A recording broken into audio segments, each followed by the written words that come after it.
Aber die fallen immer ab.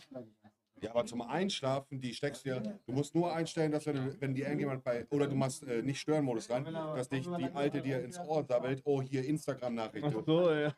Das hatte ich nämlich letztens, als ich die gebraucht Das kannst du habe. bei Mitteilungen ausstellen. Genau, ja, ja. Aber pack dir die In-Ears rein mit unter Rauschen und mach dir ein bisschen Musik an, Digga. Du pennst wie ein Baby, du hörst nichts um dich herum. Da lohnt Aber, Digga, wie die Schnarchen. Ich war ja wach und bin da rumgelaufen, Bruder. schon, aber du mit In-Ears hörst du das nicht.